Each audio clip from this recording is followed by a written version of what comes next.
Under pressure tonight, the University of Connecticut finally lets students sponsor a conservative speaker on campus again. Woo! This was after violent protests erupted outside and inside the hall where the Gateway pundits, Lucienne Wintrich, spoke back in November. Well, the Daily Wire's Ben Shapiro just wrapped up a speech hosted by the college Republicans. Here's a sample. Something has to be done about a system where a few crazed leftists decide they don't want to hear somebody speak, and therefore people from the outside who pay taxes to universities like this one can't get in. It's a great thing that universities have people like me, and yes, like the person who's speaking opposite me on this campus, to give a variation of ideas. Oh my gosh, those words are so dangerous.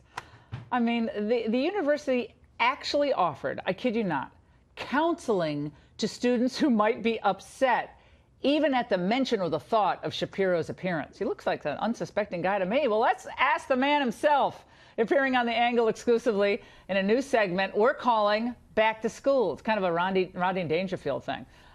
Did you traumatize snowflakes on campus tonight, Ben? I mean, you look so just innocent and nice, and they seemed very upset about the prospect of your arriving. You were in the Storrs campus, correct?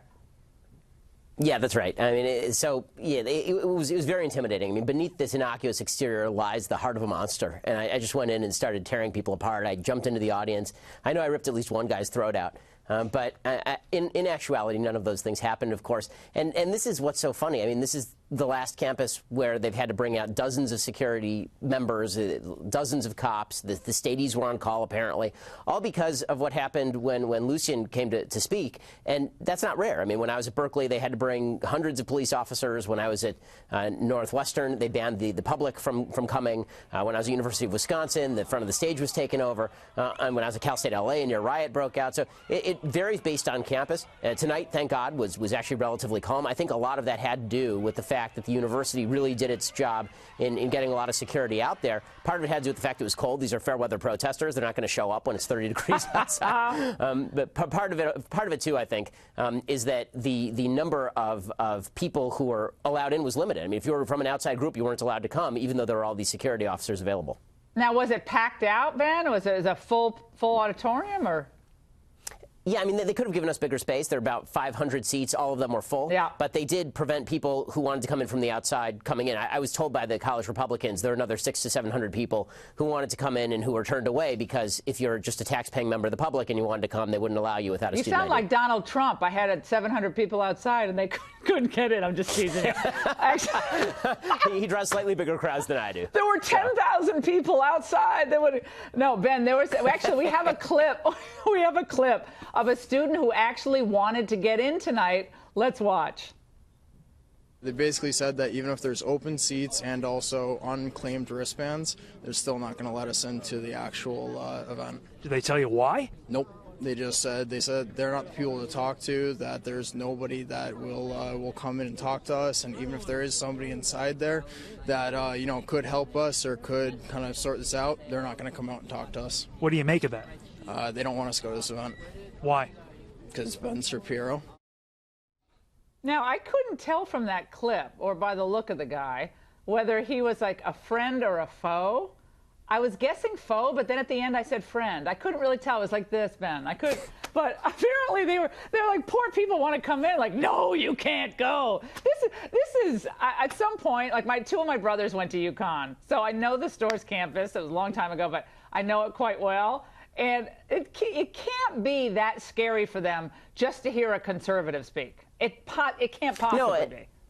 You know, I don't think that it is. As I said in the speech, if you actually have to go seek mental health counseling because you hear that I'm coming to campus, you probably need to seek mental health counseling for a number of other issues that you have.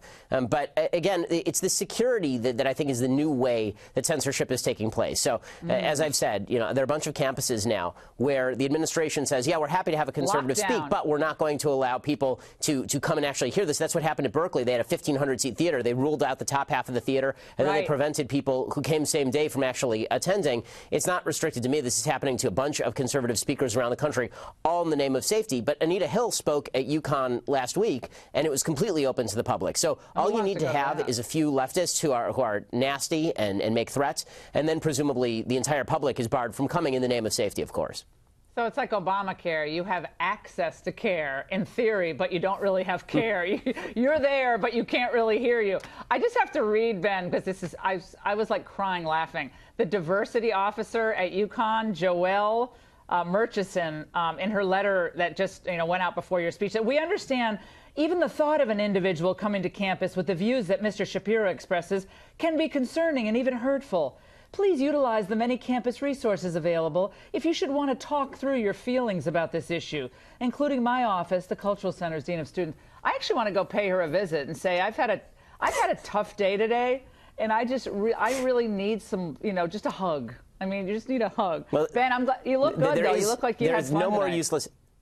It was fun, and I will say this, there's no more useless title on campus than Chief Diversity Officer, whose entire job is to just pretend to care about a bunch of people who are too weak-kneed to actually come in here and dissenting point of view. All right, Ben Shapiro, and great to talk to you.